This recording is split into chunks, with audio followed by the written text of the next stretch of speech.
Olá pessoal, bom dia, tudo bem com vocês?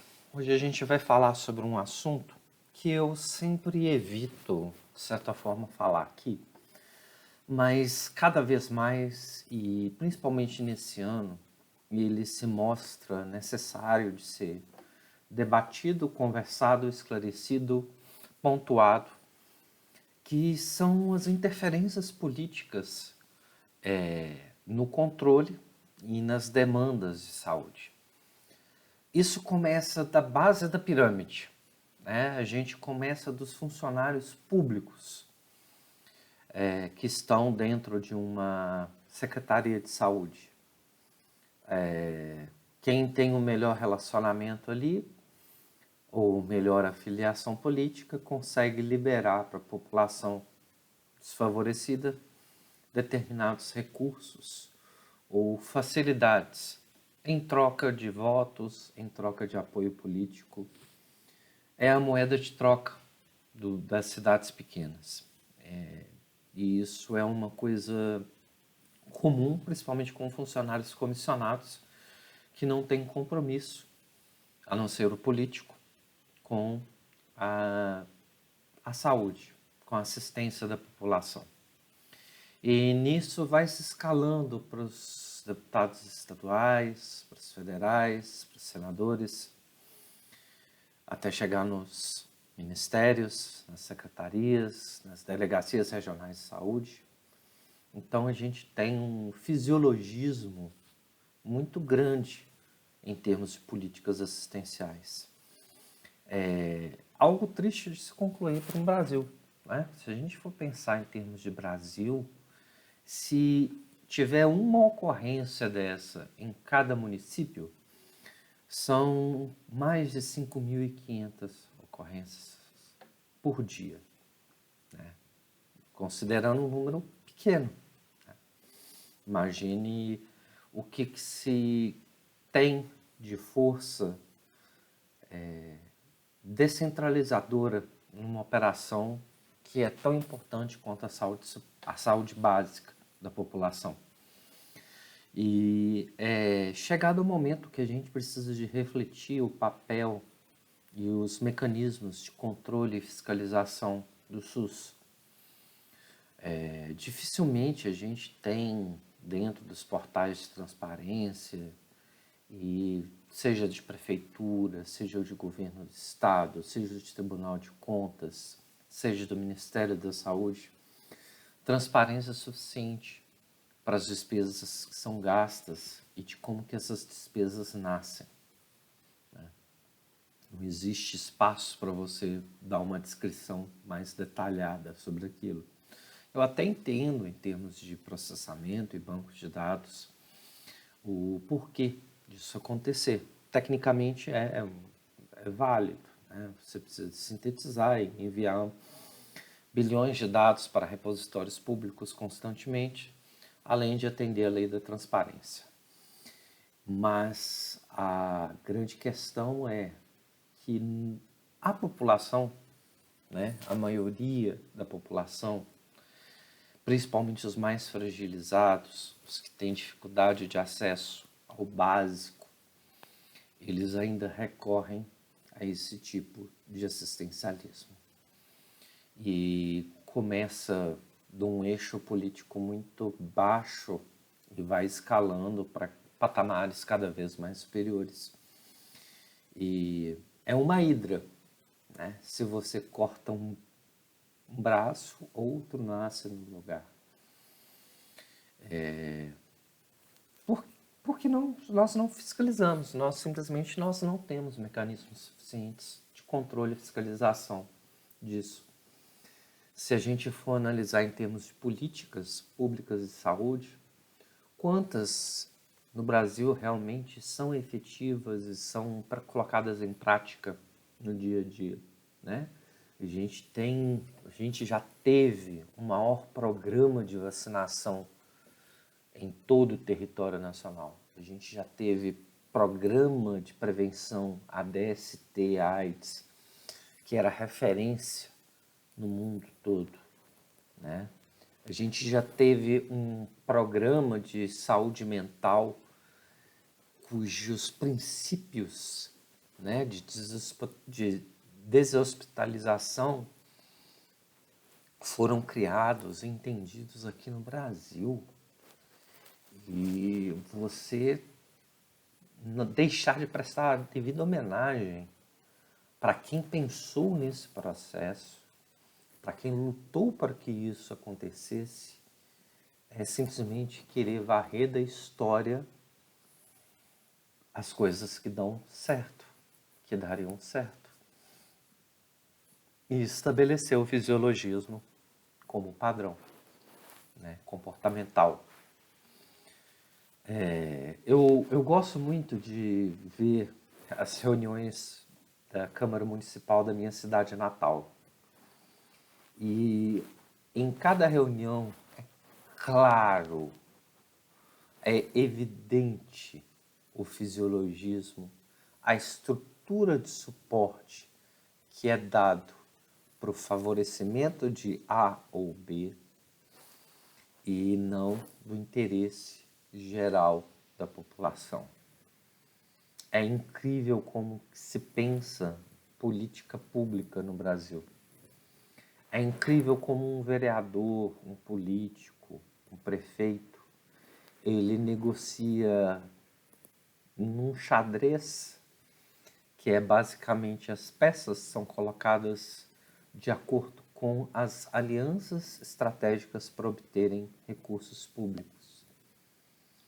E o favorecimento de A ou B, ou o engrandecimento de quem está no poder, ou quem controla o poder, ou a verba, ou as emendas, ela é muito grande.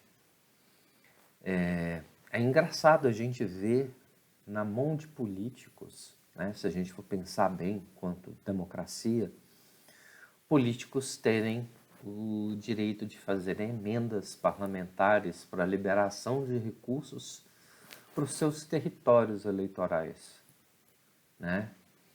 Tudo bem, existe uma questão toda de representatividade, isso já vem de muito tempo, está na Constituição, está nas regras do parlamento, mas o quanto isso é nocivo em termos de estrutura para você gerir recursos públicos. É impossível um gestor público, hoje em dia, se ele pegar simplesmente só os repasses do Fundo Nacional de Municípios, do governo do estado e da sua arrecadação, que muitas vezes é pífia, mal paga a folha de pagamento dos seus funcionários, você ter que depender disso para a sua cidade funcionar e ela não quebrar. Fora questões trabalhistas, questões de concurso, a gente tem um cenário muito assustador nesse sentido político. E é o cenário político que dita, né, as regras de lugares que não deveriam ditar, né? Saúde, educação, segurança pública. Esse tripé, que é o famoso tripé político, que todo candidato bate: saúde, segurança, educação, economia, né?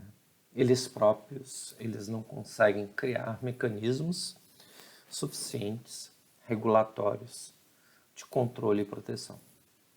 Por mais que se fale de lei da transparência, portais da transparência e toda a tecnologia de acesso a dados, quantas vezes você parou para fiscalizar ou analisar os dados que estão no portal de transparência do seu município, ou da sua cidade, ou da sua cidade natal? Você já parou para pensar em como que aquelas verbas ali são emaranhadas?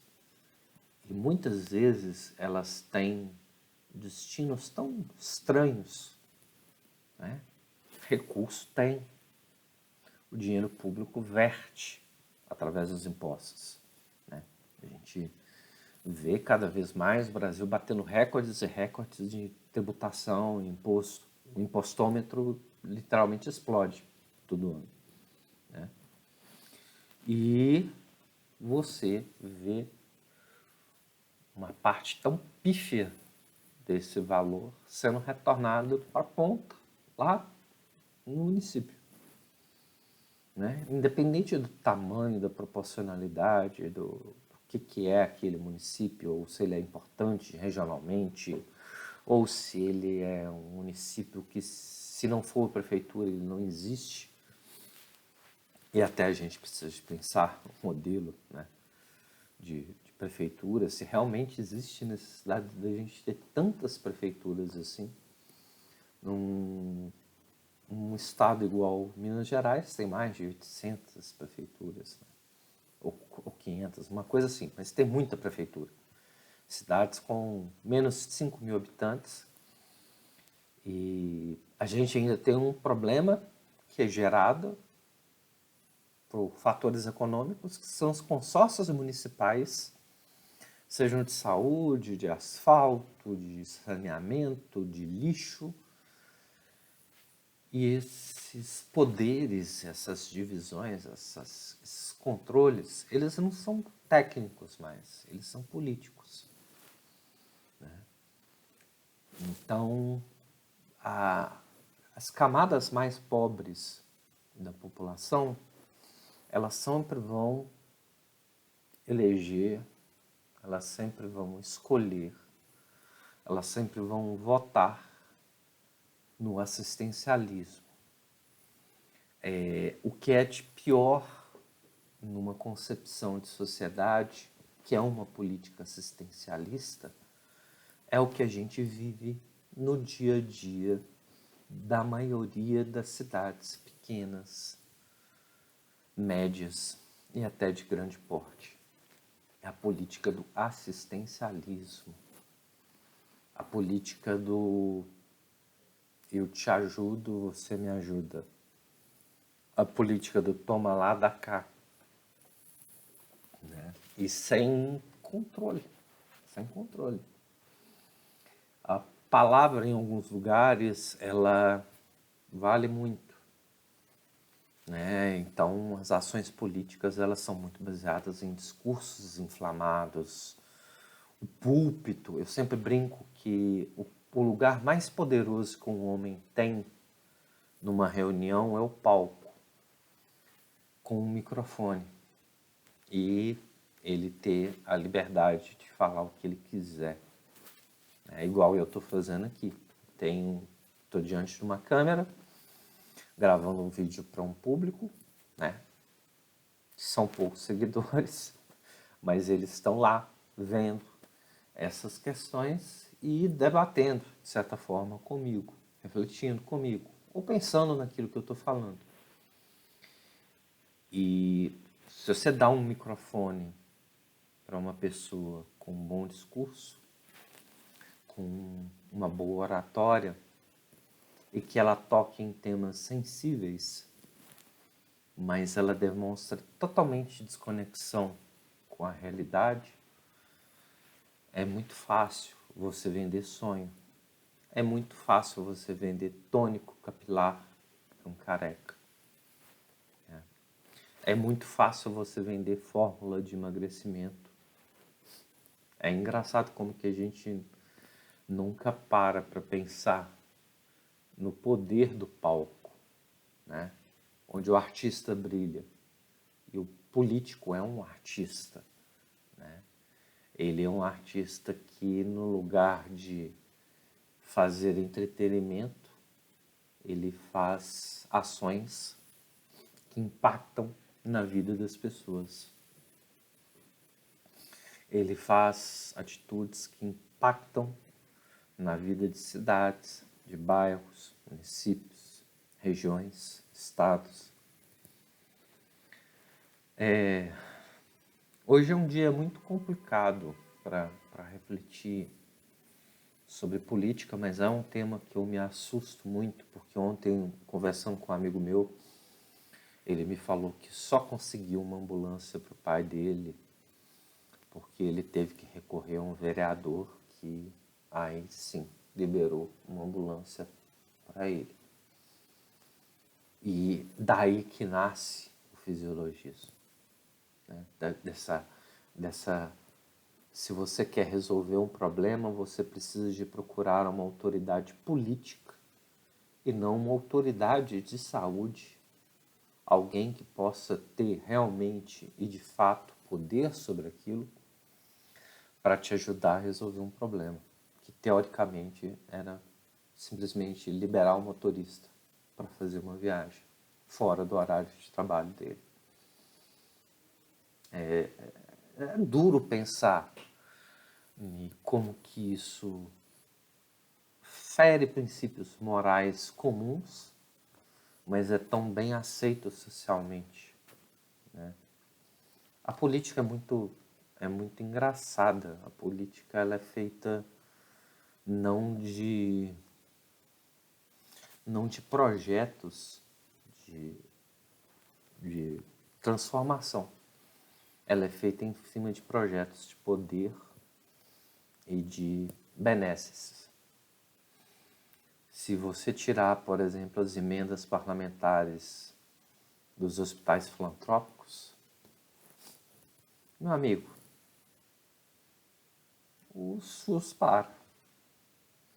Se você tirar emendas parlamentares, seja de deputados estaduais, senadores, deputados federais, vereadores, algumas entidades simplesmente param. A paz desaparece. Elas não têm condições mais de operar. Imagina você viver em cima de uma relação política para você operar o tempo todo. No lugar de você ter fluxos, né, bem definidos sobre aquilo que você pode operar ou não, e ferramentas de controle social muito mais ativas, e por desinformação, por desconhecimento das pessoas, por negligência das autoridades, a gente vê isso acontecer diariamente. Né? Por que eu me interesso tanto pelo debate das discussões públicas, principalmente com relação à saúde? Porque isso impacta tanto na suplementar quanto na pública, no SUS. Elas são políticas públicas de uma coisa que ela diz como que o país vai ter um envelhecimento de vida. A tábua vital do país, a tábua de idades, né, ela é interferida sobre essas políticas de saúde. Né? Quanto mais desabrigados, quanto mais desfavorecidos nós temos, mais caem nossas expectativas. E a sua tábua de vida tende a diminuir. Sua expectativa de vida cai. Né? Por mais que a medicina evolua, por mais que surjam novas drogas e você não acredita muito na razão disso, o que falta é uma coisa básica. As pessoas aprenderem a fazer controle social. É engraçado, né? A gente elege com facilidade qualquer um, mas depois que a gente elege, nós procuramos somente para obter os nossos benefícios pessoais e não os benefícios coletivos. É uma situação que a sociologia e a antropologia precisam estudar muito, né? Por que os mecanismos políticos do Brasil, e se já não tiver estudo, né, suficiente sobre isso, por que os mecanismos de políticas no Brasil, principalmente para a área de saúde, educação, segurança pública, elas são totalmente voltadas para interesses partidários políticos, no lugar de serem pautadas por interesses sociais e coletivos, já que a política e a democracia, ela fala que o poder emana do povo, né? teoria muito linda, mas a prática está muito distante de acontecer. É aquela reflexão que eu sempre faço do poder de convencimento político. Ele é maior do que o poder de convencimento da realidade. E a gente não conhece o Brasil de verdade. A gente não conhece o dia a dia daquelas pessoas. E por que elas têm que recorrer erroneamente a esses braços políticos? A gente não vive o estado ideal, a gente não vive a sociedade ideal e a gente não busca refletir e entender sobre essa história e dos mecanismos que a gente tem para alterar essa história. E essa história vai se repetir sempre com fisiologismo, com toma lá da cá, com essa coisa de centrão, com partidarismo burro, com a utopização de ideologias, com a criação de messias, né? Seja de qualquer espectro político. A gente não vai ter políticos baseados em comunidades, em valores sociais mais nobres. A gente vai ter políticos que sabem julgar as regras do jogo. É estranho a gente estar falando isso, né? Um ano de eleição, mas isso não precisaria de ser lembrado sempre. Mas é um tema que impacta a vida de muita gente. Impacta o SUS.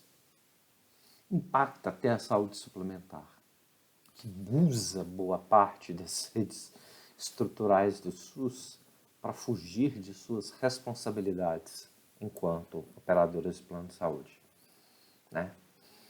Você já viu alguma operadora de plano de saúde fazer campanha de vacinação com seus participantes? Quantas você conhece que fazem isso? Você já viu alguma operadora de plano de saúde vacinar todo o seu grupo de participantes contra gripe, contra qualquer outra doença? Hepatite? Não. É a política pública que faz isso. É a política governamental. E não adianta a gente pensar que a gente está resolvendo todos os problemas de saúde com uma reflexão tópica e quase que distópica sobre saúde. Infelizmente, a gente vai conviver isso com um bom período ainda. Enquanto não existir uma transformação social e uma conscientização das pessoas acerca dos seus papéis políticos, né, dos seus papéis sociais e a importância desses papéis e o conhecimento desses papéis, nós vamos viver esse mundo assistencialista tosco que a gente vive aqui no Brasil e continuando a acreditar em superpoderosos para cuidar de nós. A boa reflexão de quinta-feira, né? Uma excelente reflexão de quinta-feira. O que me deixa muito feliz. Muito feliz mesmo. Um bom dia para vocês. Uma excelente quinta-feira. Fiquem bem. Inscreva-se no canal, dê o seu joinha, dê o seu like, compartilhe, comente. É sempre importante. E nunca se esqueçam, não passarão.